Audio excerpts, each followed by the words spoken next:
Good morning, everyone. Today is 15th of October 2022, and here are the headlines we will be covering today.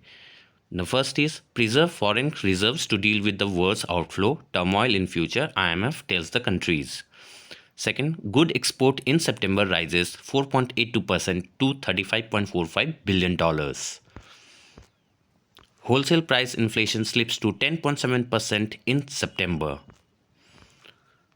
The 65,000 crore rupees disinvestment target is realistic, government moving towards it, the DIPAM secretary Tuhin Kanta Pandey says. The future inflation trajectory remains clouded according to RBI governor. The brickwork rating gets interim relief from SAT on SEBI's wind-up order. Rupee falls 8 paise to close at 82.32 against US dollar.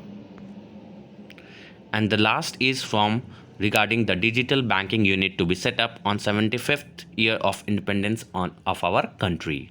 So we'll be taking this news one by one and I'll be giving a detailed analysis. So the first news is regarding the instructions made by IMF and an advisory to all the countries to preserve the foreign exchange reserves.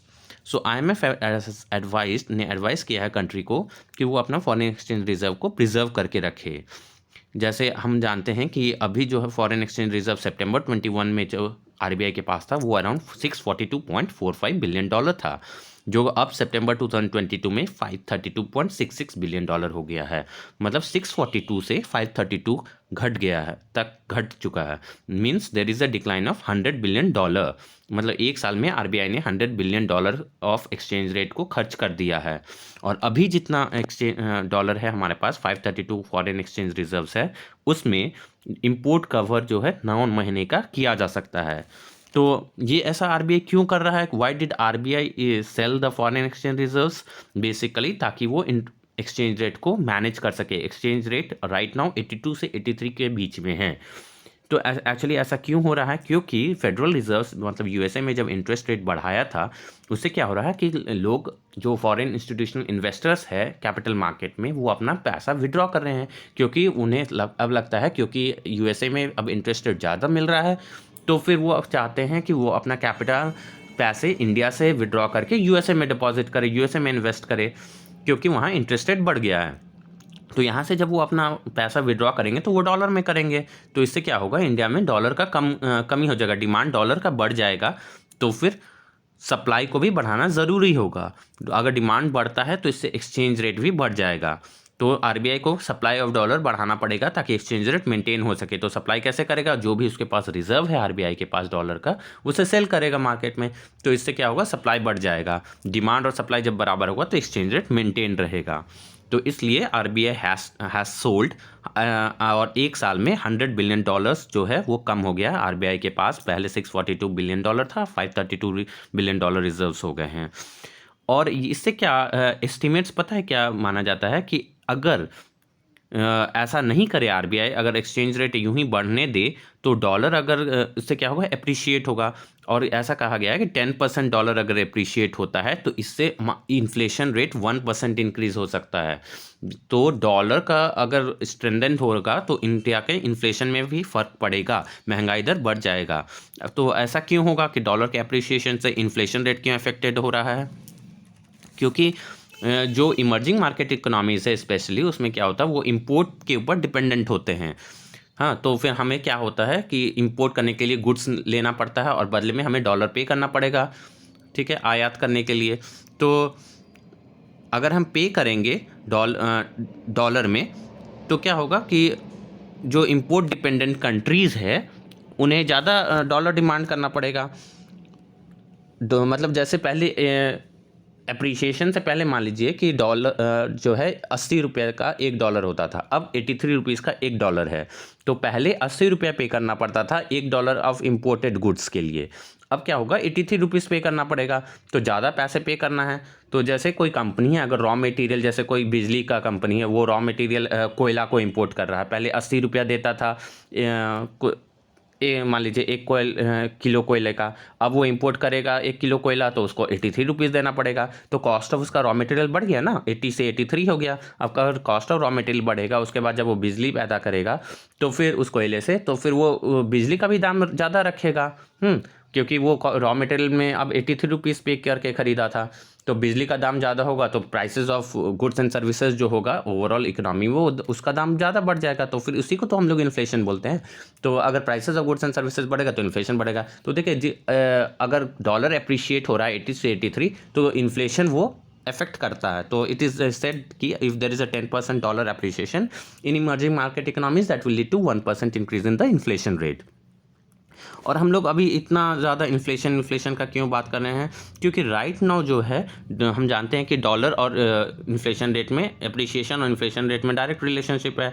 तो dollar अभी जो है right now highest level है since 2000 का बात करें, वो dollar has appreciated around 6% अगर हम इमर्जिंग मार्केट में इकोनॉमिक्स के करेंसीज से कंपेयर करें तो, और 13% अप्रिशिएट हुआ अगर हम यूरो से कंपेयर करें तो, और येन से कंपेयर करें तो अराउंड 22% अप्रिशिएट हुआ है। तो because dollar is appreciating and that is leading to inflation in the emerging market economy, so it is a big deal why dollar appreciation is something to worry about. और ये बहुत ज़्यादा strengthen हुआ है। Why? Because of the dominance in trade. Dollar का trade में बहुत ज़्यादा डोमिनेंस है। अराउंड 40% जो वर्ल्ड का एक्सपोर्ट होता है वो डॉलर के टर्म्स में होता है। And because people have to pay in terms of dollar, और अगर डॉलर अप्रिशिएट होगा तो definitely it is going to affect the inflation in all the countries. और अगर इन्फ्लेशन बढ़ेगा दैन द सेंट्रल बैंक्स जो है उस कंट्री का, सारे कंट्रीज़ का जो भी है, उससे इनिशिएटिव लेना पड़ेगा। जैसे हमारे कंट्रीज में रेपो रेट को इंक्रीज़ करना पड़ेगा। रेपो रेट इंक्रीज़ होगा तो लिक्विडिटी कम होगा, लोगों के पास लोन लेने के लिए पैसे कम रहेंगे, लोन लेने के लिए ज़्यादा ब्याज देंगे तो लोन नहीं लेंगे। इससे क्या होगा? इन्वेस्टमेंट कम होगा, इन्वेस्टमेंट कम होगा तो फिर ग्रोथ कंट्री का कम होगा। सो एवरीथिंग जो है, सब कुछ जो है इंटरकनेक्टेड होता है, जिस कारण कि RBI को है डॉलर को का एक्सचेंज रेट को मेंटेन करना ज़रूरी होता है। That is the reason Y RBI has spend $600 billion so far in just 1 year. But IMF has caution कि आगे चल के थिंग्स और वर्सन हो सकता है, इसलिए डॉलर को प्रिजर्व करके रखना ज़रूरी है। Next, the good exports in September rises 4.82% to 35.45 billion. अगर हम बात करें तो एक्सपोर्ट जो है ईयर ऑन ईयर बेसिस पे, मतलब कि लास्ट ईयर सितंबर 2021 से सितंबर 2022 में एक्सपोर्ट जो है 35.45 बिलियन का था। There is increase by 4.82% export increase हुआ है। पर ये खुश होने का बात ही नहीं है, क्योंकि इंपोर्ट जो है उससे भी ज़्यादा इंक्रीज़ हुआ है। इंपोर्ट इज़ $61.16 बिलियन का हुआ है, विच इज़ 8.66%। तो import is 61 billion dollar, export is 35 billion dollar. तो इससे क्या हुआ? ट्रेड डेफिसिट हो गया। ट्रेड मतलब कि उधार ज़्यादा हो गया। एक्सपोर्ट कम किए हैं, इंपोर्ट ज़्यादा किए हैं, तो ट्रेड डेफिसिट जो है वो 25.71 बिलियन डॉलर का हो गया। ट्रेड डेफिसिट 25 बिलियन डॉलर का ट्रेड डेफिसिट हो गया, विच इज़ 14.42% इन सितंबर 2022। तो एक्सपोर्ट डिक्लाइन हुआ है हमारा, राइट। तो किन किन किन सेक्टर्स में डिक्लाइन हुआ है? एक्सपोर्ट जो है 4.82% इंक्रीज़ हुआ है, लेकिन कुछ चीज़ों का डिक्लाइन हुआ है एक्सपोर्ट, कुछ चीज़ों का एक्सपोर्ट इंक्रीज़ हुआ है। तो जैसे इंजीनियरिंग गुड्स हुआ, readymade garments, cotton yarn and fabrics, plastic और आयरन ओर का एक्सपोर्ट जो है घटा है। हाँ, किन चीज़ का एक्सपोर्ट बढ़ा है? जैसे petroleum products, James and jewellery, electronic products, drugs and pharmaceuticals, chemicals, ये सब का जो है एक्सपोर्ट बढ़ा है। तो हम लोग क्यों नहीं एक्सपोर्ट बहुत ज़्यादा बढ़ा पा रहे हैं राइट नाउ? क्यों हमारा ट्रेड डेफिसिट हो रहा है, इंपोर्ट ज़्यादा हो रहा है, एक्सपोर्ट कम हो रहा है?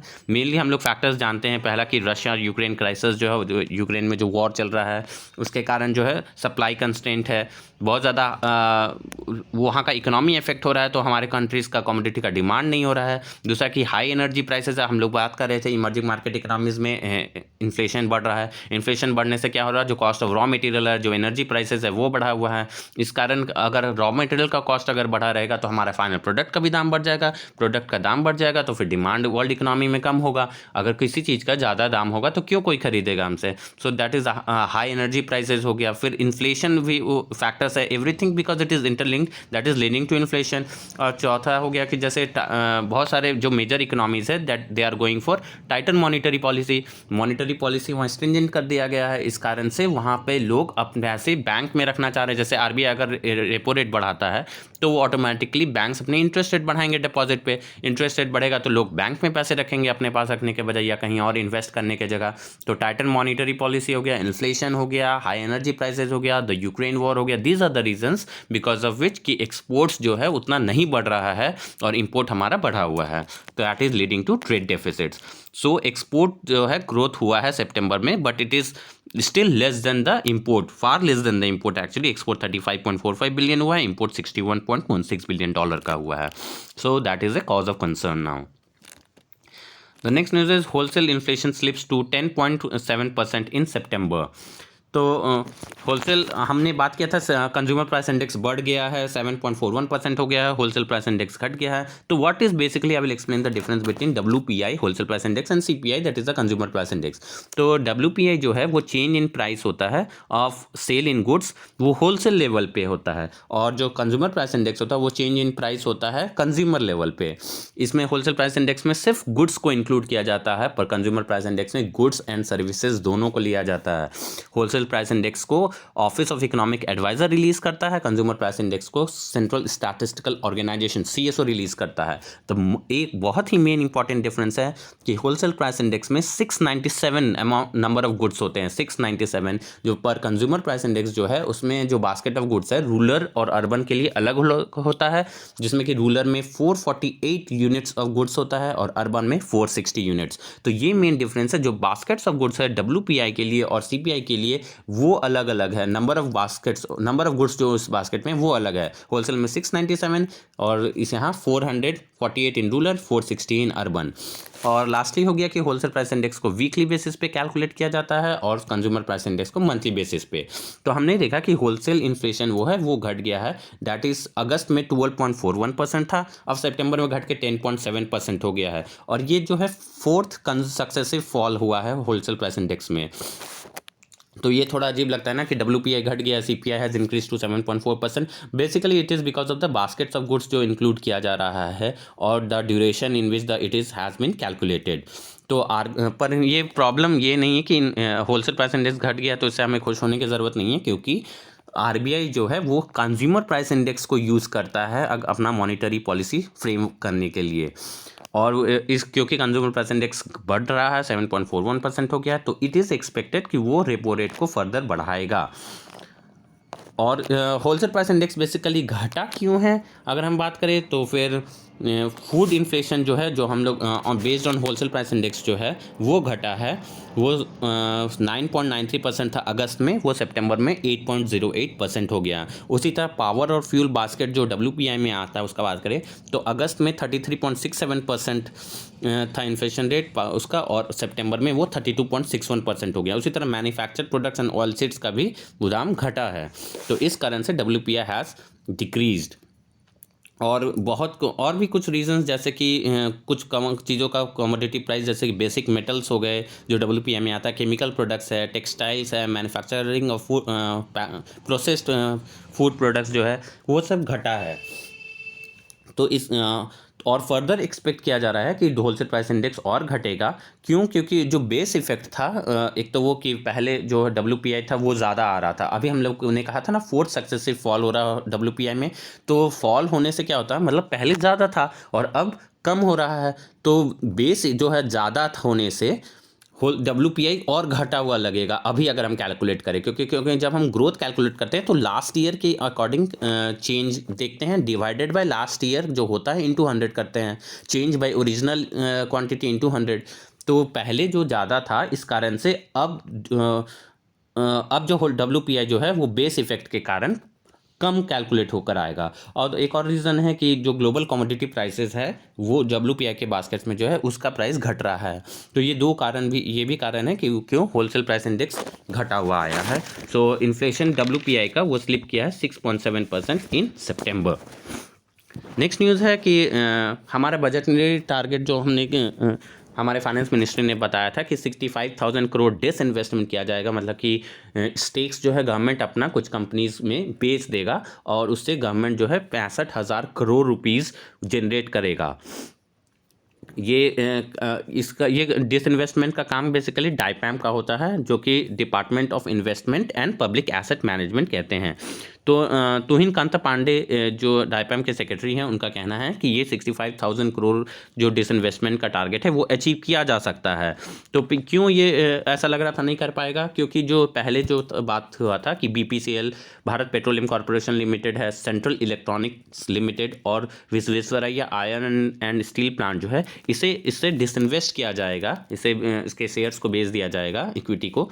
तो इससे पर ये इन तीनों कंपनीज को अब होल्ड पे रख दिया गया है। तो एक डायलेमा था कि हाँ कैसे रेस किया जाएगा, ये बजट टारगेट जो था 65,000 करोड़ रुपीस जनरेट करने का डिसइन्वेस्टमेंट से, ये कैसे होगा। तो अब जो है पवन हंस जो मैन्युफैक्चरिंग हेलीकॉप्टर मैन्युफैक्चरिंग कंपनी है जो नोएडा में जिसका हेडक्वार्टर है, उसे सेल करने का बात आया है। दूसरा कि IDBI बैंक का भी सेल, जो LICs और गवर्नमेंट ऑफ इंडिया दोनों ने का अराउंड 30% स्टेक्स है IDBI बैंक में, तो टोटल अराउंड 60% स्टेक्स को अब बेचने का बात हुआ चल रहा है। तो IDBI के सेल्स और पवन हंस के सेल्स से कहा जा रहा है we can generate and there are many few mores in pipeline. तो फिर इससे क्या होगा कि government will be able to meet the target जो 65,000 करोड़ का है। एंड ये बहुत बड़ा टारगेट नहीं है, क्योंकि इससे पहले हम अगर 2014 से 2014 से बात करें तो अराउंड डिसइन्वेस्टमेंट से ही हम लोग 4 लाख करोड़ गवर्नमेंट ने जनरेट कर लिया था, वो अराउंड 4 लाख करोड़। तो 65,000 crore is not a big deal now it seems. पर इसका एक चैलेंज ये है कि अब इन्हें स्ट्रेटेजिक डिसइन्वेस्टमेंट करना पड़ेगा। स्ट्रेटेजिक मतलब कि पहले क्या था, मान लीजिए किसी कंपनी में गवर्नमेंट का 75% इक्विटी शेयर होल्डिंग है, तो 75% से 51% घटाना इजी होता है, हाँ, क्योंकि इसमें गवर्नमेंट ही ओनर रहेगा। 51% अगर गवर्नमेंट के पास है तो government will be the owner, इसमें मैनेजमेंट में चेंज नहीं होता है। पर अब क्या है, तो 2014 से अब तक में 4 लाख करोड़ रुपीस जनरेट करना आसान था, क्योंकि वो स्टेक्स घटा रहा था पर मैनेजमेंट चेंज नहीं हो रहा। लेकिन अब ऑलरेडी 51% में पहुंच चुका है मान लीजिए, तो उससे अगर हम घटाएंगे 51 से मान लीजिए 45 कर देंगे गवर्नमेंट का स्टेक, तो इससे क्या होगा, गवर्नमेंट उसका ओनर नहीं रहेगा, क्योंकि ओनर होने के लिए एटलीस्ट 51% शेयर चाहिए होता है। अगर गवर्नमेंट ओनर नहीं रहेगा मतलब मैनेजमेंट का चेंज होगा, तो अगर जब भी मैनेजमेंट का चेंज होगा तो that is a big deal, वो करने में मुश्किल होता है, क्योंकि जो माइनर शेयर होल्डर्स है उनका राइट्स को भी प्रोटेक्ट करना होता है। तो government will have to take care कि जो भी उसका नेक्स्ट ओनर हो, they protect the right of the minor shareholders. तो अब जो है वो स्ट्रेटेजिक इन्वेस्टमेंट करना पड़ेगा, तो that is a big challenge right now. तो ये 65,000 crore of course is much less than 4 lakh crore that has been generated since 2014, but generating this amount is also challenging because now there has to be strategic disinvestment, मतलब कि government almost as पे है, और घटाना मतलब there will be a change in management.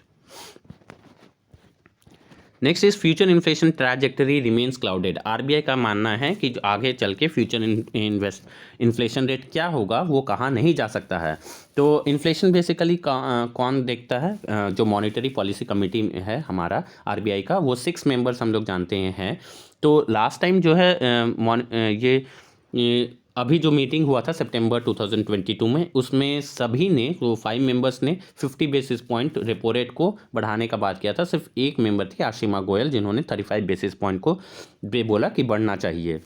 तो RBI का मानना है कि ये इन्फ्लेशन ट्रैजेक्टरी अनसर्टेन है, पता नहीं क्या होगा उन्हें। क्यों नहीं पता है? Because of the geo political conflict जो चल रहा है, जैसे रशिया यूक्रेन हो गया, चाइना ताइवान हो गया।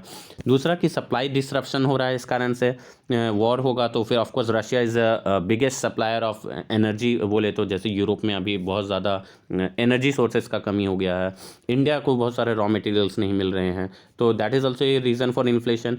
तो ये वॉर जब तक चलेगा, तो ये तो पता नहीं कब तक चलेगा, तो that is uncertainty of war is resulting in uncertainty in inflation.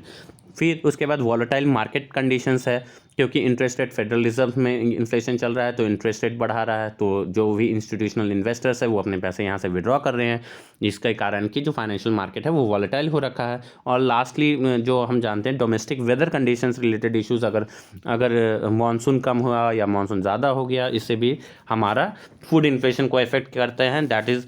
तो ये सारे फैक्टर्स जो है बेसिकली इन्फ्लेशन को अनसर्टेन बनाता है। तो इसका सॉल्यूशंस RBI क्या कहता है कि we should be having a calibrated monetary policy action, ठीक है। और ग्रोथ को देखते हुए हमें जो भी मॉनेटरी पॉलिसी लेना हो, जो भी रेपो रेट इंक्रीज करना डिक्रीज करना, वो अकॉर्डिंगली करना पड़ेगा, पर धीरे धीरे एक बार में हम लोग नहीं कर सकते हैं, because that will have a repercussion effect.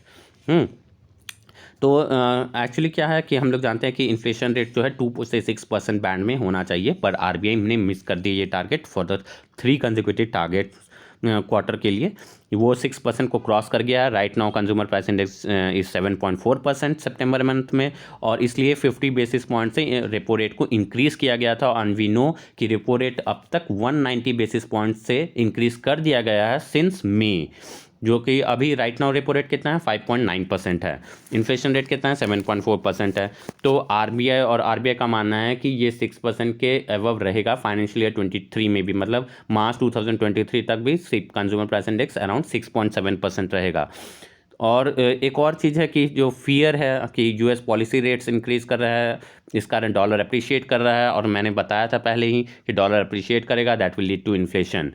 तो ये इन्फ्लेशन इस कारण से अनसर्टेन है, पता नहीं क्या होगा आरबीआई को। तो और रेपो रेट भी आरबीआई एक बार में इंक्रीज नहीं कर सकता है, it has to be done in a calibrated वे।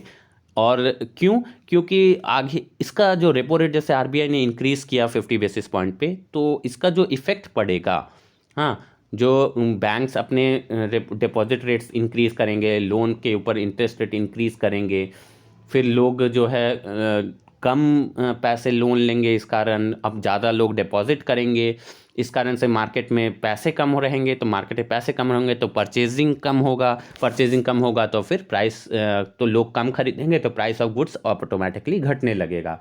पर ये सब चीज़ होने में प्राइस ऑफ गुड्स घटेगा तो इन्फ्लेशन रेट घटेगा। अभी तो इन्फ्लेशन बढ़ा हुआ है, इन्फ्लेशन घटेगा, तो ये सब चीज़ होने में टाइम लगता है, इसे हम लोग लैग इफेक्ट कहते हैं। तो मॉनिटरी पॉलिसी जो आरबीआई कर रहा है, रेपो रेट बढ़ा रहा है, इसका जो इफेक्ट आने में मार्केट में टाइम लगता है, इसे हम lag effect of monetary policy transmission बोलते हैं। तो लैग होगा, तो फिर अभी राइट नाउ इसलिए आरबीआई कैलिब्रेटेड सोच रहा है करने का रेपो रेट को धीरे धीरे बढ़ाने का, ताकि एक बार में बढ़ाएगा तो उसका इफेक्ट आने में बहुत ज़्यादा टाइम लग जाएगा, तो ऐसा ना हो जाए कि बहुत ज़्यादा ही रेपो रेट बढ़ जाए। So that it is a big challenge right now, क्योंकि फ्यूचर इन्फ्लेशन ट्रैजेक्टरी पता नहीं है, और जो लैग इफेक्ट है रेपो रेट ट्रांसमिशन का, मॉनिटरी पॉलिसी ट्रांसमिशन का, इन दो कारणों से RBI is not going for a big hike. तो आरबीआई ने कहा है कि it is going to do it in a strategic way. Next is the Brickwork rating gets interim relief from set. तो जो हम लोग जानते हैं कि ये आरबीआई ने 7 क्रेडिट रेटिंग एजेंसी, सेबी और आरबीआई दोनों ने 7 क्रेडिट रेटिंग एजेंसीज को अप्रूवल दे रखा है राइट नाउ। वो कौन कौन सा है? केयर रेटिंग है, फिच इंडिया रेटिंग है, फिच रेटिंग या फिर इंडिया रेटिंग बोलते हैं उसे, तीसरा एक्यूट रेटिंग, चौथा इकरा आईसीआरए लिमिटेड, पांचवा इन्फोमेरिक्स, छठा क्रिसिल, और सातवां ब्रिकवर्क है। तो रिसेंटली सेबी ने ब्रिकवर्क को कह दिया था कि वो अपना सब कुछ क्लोज कर दे, बिकॉज वो ब्रिकवर्क पाया गया था कि वो गलत रेटिंग दे रहा है कंपनीज़ को। हाँ, वो नॉन कन्वर्टेबल डिबेंचर्स में जो डिफ़ॉल्ट हो रहा था उसे कंसिडर नहीं कर रहा था अपने रेटिंग्स में। तो default is a very big thing जो रेटिंग में कंसिडर करना चाहिए किसी कंपनी का। कोई कंपनी अगर डिफ़ॉल्ट कर रहा है तो उसका रेटिंग को डाउनग्रेड करना ज़रूरी होता है, बट ब्रिकवर्क कोई ऐसा नहीं कर रहा था। इसलिए जब सेबी को इसका पता चला तो सेबी ने कहा कि it has to wind up its operation, 6 महीने के अंदर वाइंड अप कर लो, क्योंकि वो अपना जो स्किल और डिलिजेंस जो है सही से नहीं कर रहा था ब्रिकवर्क। पर अभी ब्रिकवर्क ने फिर रिक्वेस्ट किया, क्योंकि उसने अराउंड कह रहा है कि वो 2000 रेटिंग्स कंपनी का रेटिंग्स कर चुका है, उनके पास 300 एम्प्लॉयज़ है। अब अगर अचानक से बंद कर दिएंगे तो सारे एम्प्लॉयज़ कहाँ जाएंगे? तो इसलिए सिक्योरिटी अपीलेट ट्रिब्यूनल सैट जो है उसने वो स्टे ऑर्डर लगा दिया है सेबी के इस ऑर्डर पे, वाइंड अप वाले प्रोसेस के ऑर्डर पे, और कहा है कि टिल नवंबर 15 ये हियरिंग, अब नेक्स्ट हियरिंग जो है नवंबर 15 में होगा, तो फिर तभी फाइनल वर्डिक्ट मिलेगा कि ब्रिकवर्क शुड वर्क और नॉट। तो इट इज़ प्रोबेबल कि कुछ पेनल्टी लगाने के बाद शायद ब्रिकवर्क को अलाउ कर दिया जाए, but right now it can't be set. The final hearing will be on November 15 और तभी ब्रिकवर्क का फेट पता चलेगा। So we can say 7 rating agencies हैं, बट राइट नाउ ब्रिकवर्क जो है नवंबर 15 तक कोई भी न्यू फ्रेश रेटिंग किसी कंपनी का नहीं कर सकता है। रुपी फॉल्स 8 पैसे eight 82.32 against dollar.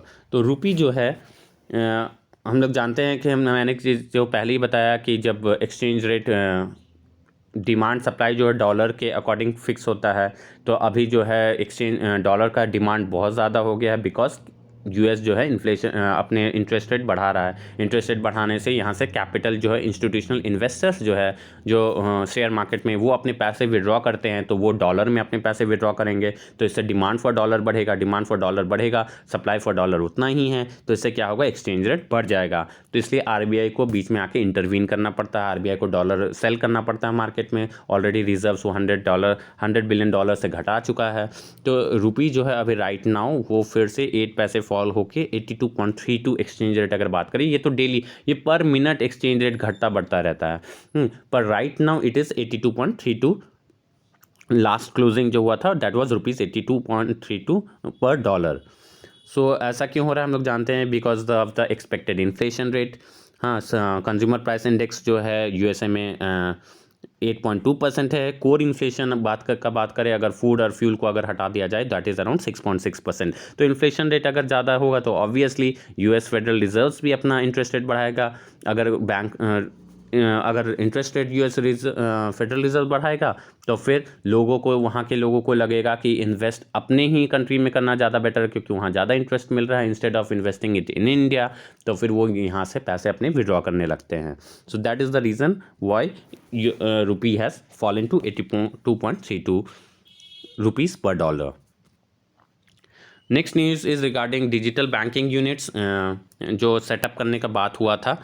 Prime minister ने कहा था कि 75 ईयर्स ऑफ इंडिपेंडेंस में 75 डिस्ट्रिक्ट्स ऑफ द कंट्री में वो डिजिटल बैंकिंग यूनिट्स को इस्टेब्लिश करेंगे, and he will dedicate 75 digital banking units to the nation. कब? 16 अक्टूबर को।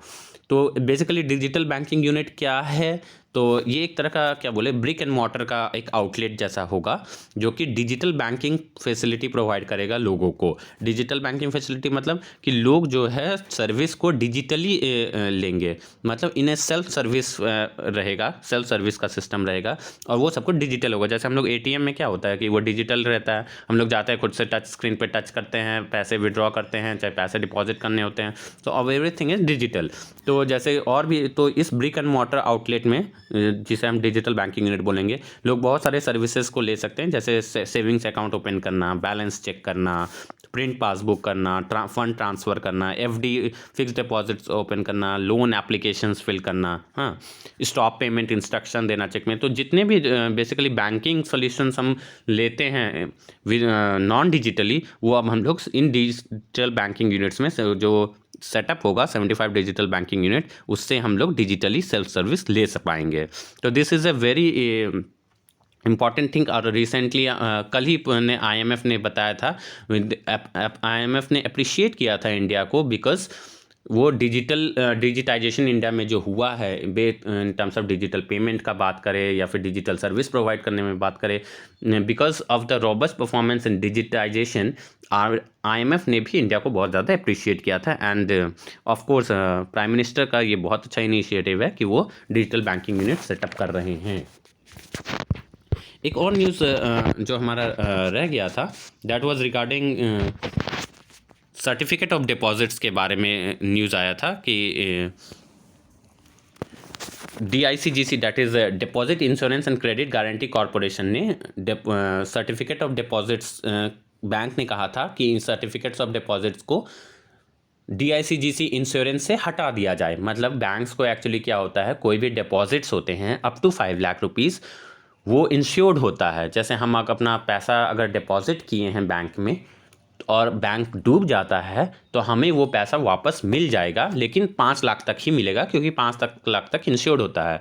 तो इसके लिए बैंक जो है इंश्योरेंस लेता है।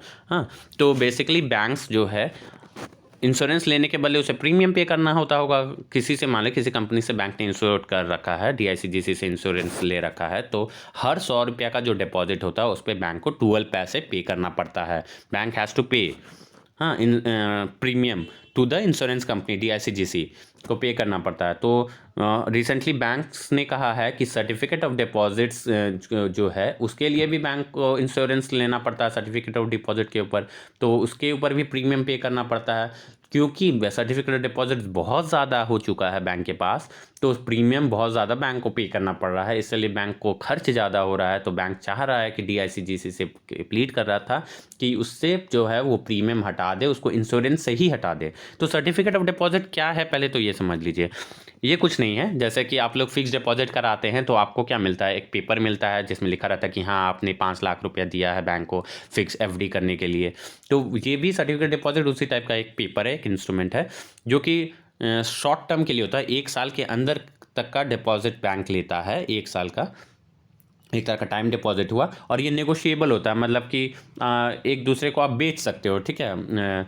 जैसे कि क्या कोटक म्यूचुअल फंड है, उसने बैंक को मान लीजिए कि 5 लाख का लिया सर्टिफिकेट ऑफ डिपॉजिट, ठीक है। तो कोटक म्यूचुअल फंड को एक पीस ऑफ पेपर मिलेगा जिसमें लिखा होगा कि हाँ it has purchased a certificate of deposit worth ₹5 lakh, ठीक है। और बैंक को वो दे देगा अपना 5 लाख। फिर बैंक को क्या होना करना पड़ेगा, उस 5 लाख का इंश्योरेंस कराना होगा, मतलब हर 100 रुपये में 12 पैसे देना पड़ता है इंश्योरेंस के लिए। तो 5 लाख के अकॉर्डिंगली वो प्रीमियम पे करेगा, बैंक का खर्चा हो रहा है यहाँ पे। अब ये जो पीस ऑफ पेपर है इसे हम नेगोशिएबल इंस्ट्रूमेंट बोलते हैं, क्योंकि जो कोटक म्यूचुअल फंड है, अब ये चाहे तो SBI म्यूचुअल फंड को ये वाला दे सकता है, ये पीस ऑफ पेपर जो है, तो ये नेगोशिएबल होता है। तो सर्टिफिकेट ऑफ डिपॉजिट क्या है, एक तरह का डिपॉजिट होता है जो कि शॉर्ट टर्म के लिए होता है, 1 साल के लिए टाइम डिपॉजिट होता है। और ये मल्टीपल्स ऑफ 5 लाख्स में इशू किया जाता है, ठीक है। कोई भी इंस्टीट्यूशनल इन्वेस्टर्स जो है इसे परचेस कर सकता है और बैंक को पैसे दे सकता है। इन मल्टीपल्स ऑफ 5 लाख में इशू होता है ये, ठीक है। तो हम जानते हैं कि 5 लाख तक जो है डिपॉजिट DICGC से इंश्योरेंस करवाना होता है बैंक को। तो बैंक जो पर DICGC ने अभी कहा है कि नहीं, मैं ये नहीं कर सकता कि आपको प्रीमियम पे करना ही पड़ेगा, इससे सर्टिफिकेट ऑफ डिपॉजिट का इंश्योरेंस कराना ही पड़ेगा। तो बैंक का जो रिक्वेस्ट था उसे खारिज कर दिया गया है, क्योंकि और बैंक भी परेशान है क्योंकि उसने काफ़ी पैसे जनरेट कर लिए हैं, क्योंकि मार्केट में पैसे तो मिलते नहीं ऐसे। वो सर्टिफिकेट ऑफ डिपॉजिट इशू करते हैं और पैसे मिल जाते हैं इंस्टीट्यूशनल इन्वेस्टर्स को, फिर वो चाहे तो उस पैसे का बैंक यूटिलाइज़ करता है दूसरे को लोन देने में। तो क्योंकि बहुत ज़्यादा मनी जो है सर्टिफिकेट ऑफ डिपॉजिट के थ्रू इशू कर दिया गया है और मार्केट में लिक्विडिटी का कमी है राइट नाउ, हाँ, क्योंकि RBI ने रेपो रेट बढ़ा रखा है। तो फिर लोग क्या करते हैं, क्यों लोग बैंकों को कोई लोन नहीं लेना चाह रहा है क्योंकि इंटरेस्ट रेट बढ़ा हुआ है। तो बैंक के पास लिक्विडिटी अभी है पर उतना नहीं है जितना की ज़रूरत है, हाँ, मार्केट में लिक्विडिटी का कमी हो गया है। इस कारण से लोग बैंक जो है उन्हें सर्टिफिकेट ऑफ डिपॉजिट इशू करना पड़ रहा है अपना लिक्विडिटी मेंटेन करने के लिए। तो that is the big reason कि वो चाहते थे कि एग्जेम्प्ट कर दिया जाए सर्टिफिकेट ऑफ डिपॉजिट को from DICGC, deposit insurance and credit guarantee corporation limited. So that was all the news for today. Have a nice day. If you like the video, please like, share and subscribe. And if you want to remain updated, keep watching my channel. I'll be regularly uploading videos on this, and you will be getting a detailed analysis of all the economic and financial news here. Thank you so much.